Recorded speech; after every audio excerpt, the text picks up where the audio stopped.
نحمده ونصلي على رسوله الكريم أما بعد فأعوذ بالله من الشيطان الرجيم بسم الله الرحمن الرحيم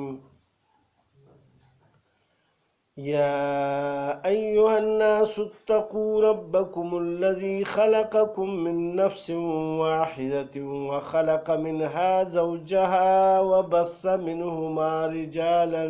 كثيرا ونساء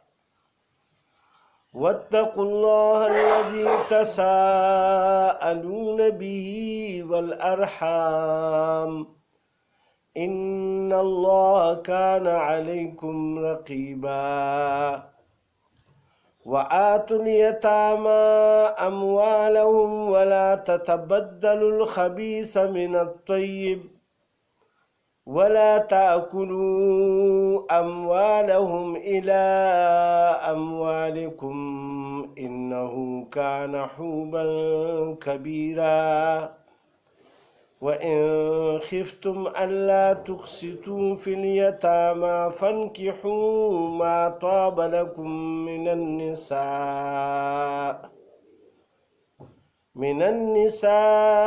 مثنى وثلاث ورباع فإن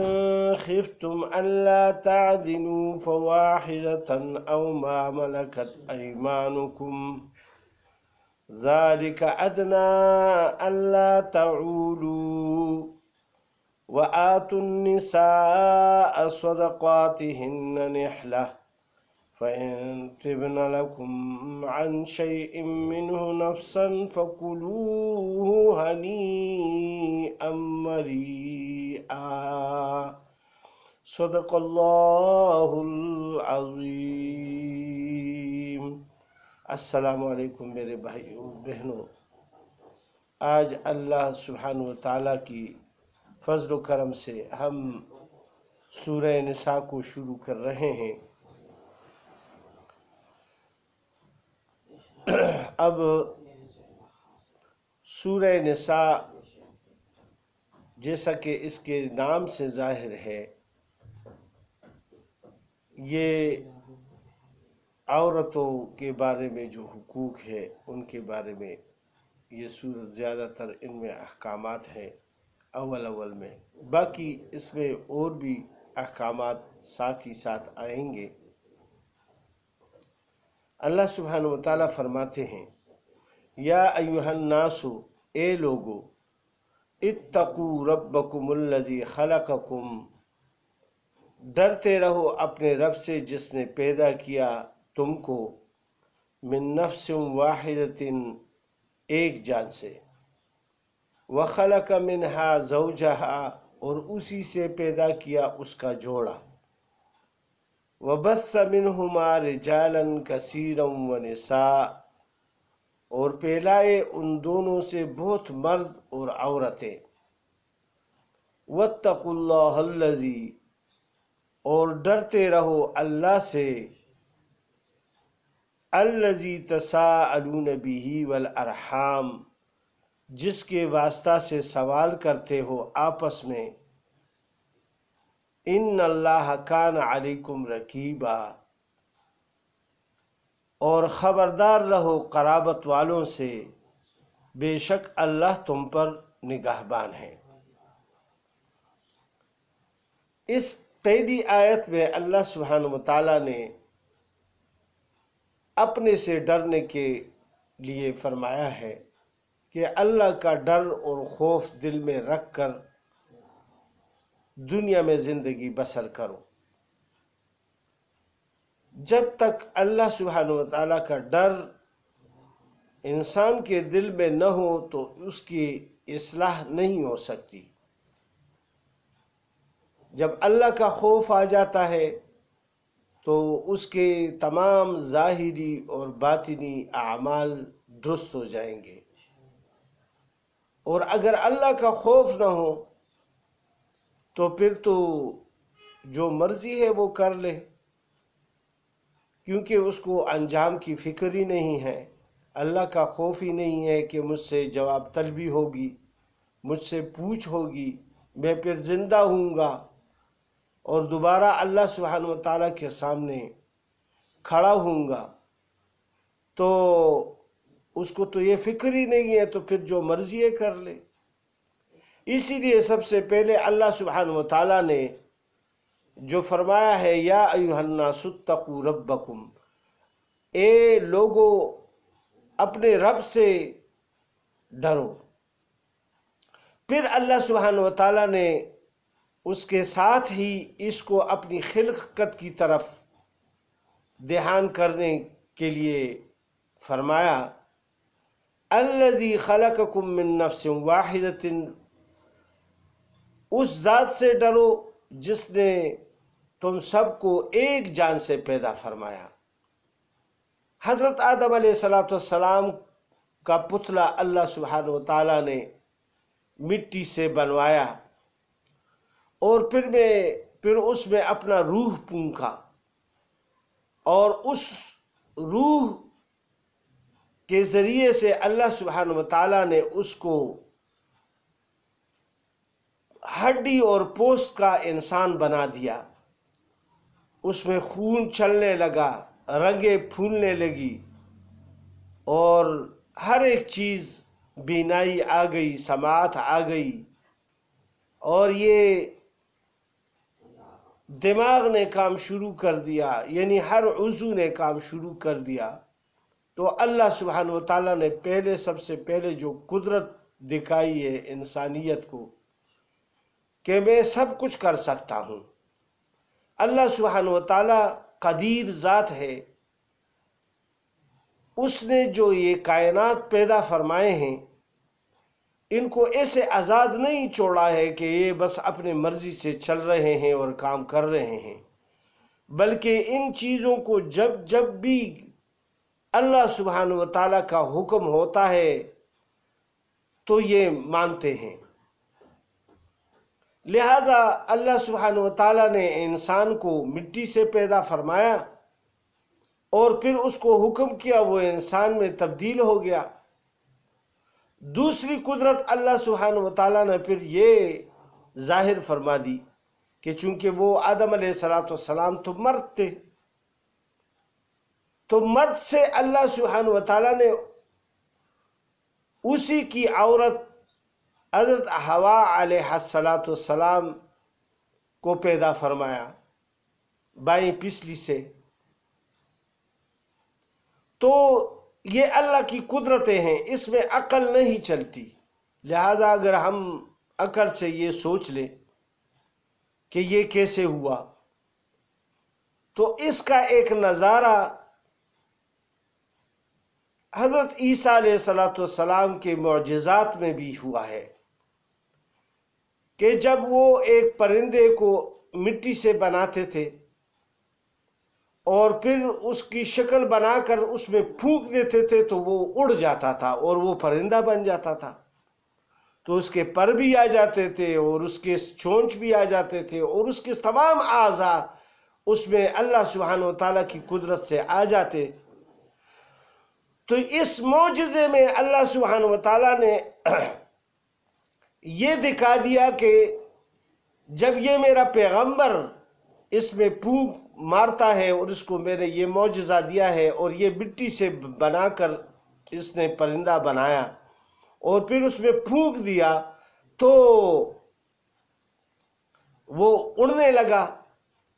تو اسی طرح میں نے انسان کو پیدا فرمایا تھا۔ تو اس وقت تو بہت زیادہ انسان تھے، انہوں نے اس معجزے کو دیکھا۔ اور دوسری بات اللہ سبحانہ و تعالیٰ نے یہ ثابت کروا دی، حضرت عیسیٰ علیہ السلام کی معجزات میں سے یہ بھی تھا کہ مردوں کو حکم دیتے کہ بِإِذْنِ اللہ، اللہ کے حکم سے اٹھو، تو اس میں دوبارہ روح آ جاتا اور مردہ زندہ ہو جاتا۔ اللہ سبحانہ و تعالیٰ نے یہ بھی بتا دیا کہ میں مردوں کو ایسا ہی زندہ کروں گا، جبکہ ایک میں پیغمبر کو میں نے یہ معجزہ دیا ہے اور تم سب دیکھ رہے ہو کہ یہ مردہ ہے اور مردے کو جب وہ ہاتھ پیر لیتا ہے تو یا حکم دے دیتا ہے تو اللہ کے حکم سے وہ پھر زندہ ہو جاتا۔ تو یہ معجزات جو اللہ سبحانہ و تعالیٰ نے حضرت عیسیٰ علیہ السلام کو دے دیے، اس سے ظاہر ہوتا ہے کہ اللہ سبحانہ و تعالیٰ کی قدرتیں تو یہ تو ایک قدرت تھی جو اپنے پیغمبر کو اللہ سبحانہ و تعالیٰ نے دی کہ وہ ظاہر ہو جائے، لیکن اللہ سبحانہ و تعالیٰ تو پھر بہت قدیر ذات ہے کہ وہ تو ہر ایک چیز پر قدرت رکھتے ہیں۔ لہٰذا اللہ سبحانہ و تعالیٰ فرماتے ہیں آگے، وَخَلَقَ مِنْهَا زَوْجَهَا، اور اسی سے اس کا جوڑا پیدا فرمایا، وَبَثَّ مِنْهُمَا رِجَالًا كَثِيرًا وَنِسَاءً، اور پھیلائے ان دونوں سے بہت مرد اور عورتیں۔ پھر وہ مجامعات کرتے اور اس سے ان کے اللہ سبحانہ و تعالیٰ نے یہ ترتیب رکھی تھی کہ دو بچے پیدا ہو جاتے، ایک بچہ اور ایک بچی پیدا ہو جاتے، اور وہ بچے جو ایک ہی وقت میں پیدا ہو جاتے وہ بہن بھائی سمجھے جاتے۔ پھر دوسرے وقت میں جب دوسرے سال دوسرا جوڑا پیدا ہوتا تو وہ آپس میں بہن بھائی ہوتے جو ایک وقت میں پیدا ہو جاتے۔ اور پھر اللہ سبحانہ و تعالیٰ نے یہ ترتیب رکھوا دی کہ جو اگلا جوڑا ہے اس کے یعنی مرد کا اس کے عورت کے ساتھ یعنی شادی ہوتی تھی، اور اسی طرح اللہ سبحانہ و تعالیٰ نے دنیا کا نظام چلایا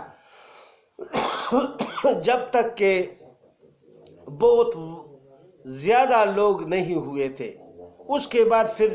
اللہ سبحانہ و تعالیٰ نے بہن بھائیوں سے جو ایک باپ کے اولاد ہے ان سے شادی کرنا منع فرما دی، کیونکہ ایک حد تک جب وہ بڑھنے لگے اور اس حد تک اللہ کو معلوم تھا کہ اس سے اب دنیا پھیلے گی، لہذا اس کے بعد اللہ سبحانہ و تعالیٰ نے یہ ممانعت فرما دی۔ اب پھر اللہ سبحانہ و تعالیٰ دوبارہ اسی آیت میں فرماتے ہیں، وَاتَّقُوا اللَّهَ، اللہ سے ڈرتے رہو، الَّذِي، وہ ذات ہے اللہ، تَسَاءَلُونَ بِهِ وَالْأَرْحَامَ، جس کے واسطے سے تم ایک دوسرے سے سوال کرتے ہو، قرابت کے، یعنی ایک آدمی ہے اس پر آپ کا یقین نہیں آتا، لیکن وہ جب قسم کھا لیتا ہے تو اس پر پھر آدمی کا یقین آ جاتا ہے، کیونکہ اللہ کی قسم اس نے کھائی ہے۔ تو جب وہ اللہ کی قسم کھا لیتا ہے تو دوسرا مسلمان آدمی اس پر ضرور بھروسہ کرے گا، جس کے دل میں اس کے لیے کوئی شک و شبہ نہیں ہوگا کہ یہ جھوٹا آدمی ہے، اور اگر وہ جھوٹا ہے تو اس نے اگر جھوٹی قسم کھائی ہے تو اس نے ایک قسم کے اللہ سبحانہ و تعالیٰ کے نام کو غلط کام کے لیے استعمال کیا ہے، اور اس کو اس کی سزا ملے گی۔ یہی وجہ ہے کہ اللہ سبحانہ و تعالیٰ نے فرمایا، وَاتَّقُوا اللَّهَ الَّذِي تَسَاءَلُونَ بِهِ وَالْأَرْحَامَ، اور ڈرتے رہو اللہ سے جس کے واسطہ سے سوال کرتے ہو آپس میں، اور خبردار رہو قرابت والوں سے۔ والارحام کا ذکر اسی لیے فرمایا کہ جو عام لوگوں کے ساتھ تو ایک سلوک ہوتا ہے وہ بھی بدسلوکی نہیں کرنی چاہیے، یعنی ایک دوسرے کے ساتھ اچھا سلوک کرنا چاہیے،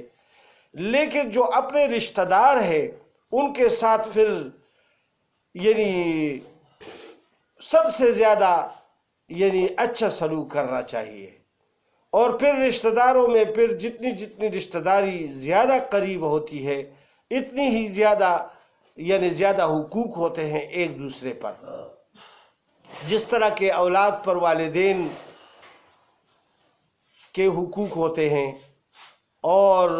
بیوی پر خاوند کے حقوق ہوتے ہیں، اور اسی طرح سب کے حقوق ہوتے ہیں، یعنی بچوں کے حقوق بھی ہوتے ہیں والدین پر کہ ان کا اچھی طرح ان کو تعلیم دے اور ان کے لیے رزق کا بندوبست کرے، ان کے لیے تربیت کا اہتمام کرے۔ اسی طرح ایک مرد کے لیے عورت کے لیے یعنی رزق کا بندوبست کرے، اچھی تعلیم کا بندوبست کرے، اور رہنے سہنے کے لیے گھر کا بندوبست کرے۔ تو جو اپنے اپنے حقوق ہے وہ اپنے اپنی جگہ پر وہ سب ادا کرتے رہیں تو کوئی بگاڑ پیدا نہیں ہوگا معاشرے میں۔ اور اگر کوئی بھی اپنے حدود سے بڑھے گا تو پھر بگاڑ پیدا ہوتا ہے اس سے، اور بگاڑ کی شکل پھر فساد میں تبدیل ہو جاتی ہے۔ لہٰذا اس سے اپنے آپ کو بچانا چاہیے۔ ہر ایک انسان کو اپنا اپنا حق جو اللہ پاک نے دیا ہے اسی کو پہچان کر اس کے مطابق زندگی گزارے، تو پھر اللہ سبحانہ و تعالیٰ جو ہے ہماری اس زندگی کو بھی ایک جنت کی طرح بنا دیں گے، یعنی نہ کوئی خفگی ہوگی، نہ کوئی ایک دوسرے کو نقصان پہنچانے کا اندیشہ ہوگا، نہ کوئی اور مسئلہ ہوگا۔ اب اللہ سبحانہ وتعالیٰ فرماتے ہیں ان اللہ کان علیکم رقیبا، بے شک اللہ تم پر نگہبان ہیں۔ اللہ سبحانہ وتعالیٰ تمام ہمارے اعمال کو دیکھ رہے ہیں، اور اس کے لیے فرشتے بھی مقرر کیے ہوئے ہیں جو باقاعدہ آتے ہیں صبح اور شام کو، اور پھر وہ کرامن کاتبین کہلاتے ہیں، وہ باقاعدہ انسان کے اعمال کو لکھتے ہیں، حتیٰ کہ ان کی زبان سے نکلی ہوئی ہر بات کو لکھتے ہیں، ان کا ہر عمل لکھتے ہیں، اور ان کے یعنی آنکھوں کے اشاروں کو بھی لکھتے ہیں۔ لیکن جو دل میں بات ہوتی ہے وہ نہیں لکھ سکتے کیونکہ ان کو اس کا پتہ نہیں ہے۔ لیکن فرماتے ہیں کہ جو دل اور دماغ میں ایک انسان کی برائی کی بات آ جاتی ہے تو اس سے بدبو شروع ہو جاتی ہے، ان کو بدبو آنا شروع ہو جاتی ہے، اور اگر اس کے دل میں اچھائی کی بات آ جاتی ہے، نیت آ جاتی ہے، تو اس سے خوشبوئیں نکلتی ہے، اور اس کا علم صرف اور صرف ایک اللہ کو ہوتا ہے۔ عالم الغیب ہے جو سینے کے چھپے ہوئے رازوں سے خبردار ہے۔ اللہ سبحانہ و تعالی ہمارے اوپر نگہبان ہیں، اور وہ ہر ایک چیز کو دیکھ رہے ہیں، اور ان ہر چیز کے متعلق اللہ سبحانہ و تعالی پوچھیں گے قیامت میں۔ تو اللہ سبحانہ و تعالی ہم سب کو ان آیات پر عمل کی توفیق عطا فرمائیں۔ وما علینا الا البلاغ۔ اگر ہم سے اس کے معنی اور مفہوم میں کوئی کمی کوتاہی ہوئی ہے، اللہ سبحانہ و تعالیٰ مجھے بھی معاف فرما دے اور آپ کو بھی، اور اس پر عمل کرنے کی توفیق عطا فرمائیں۔ السلام علیکم ورحمۃ اللہ۔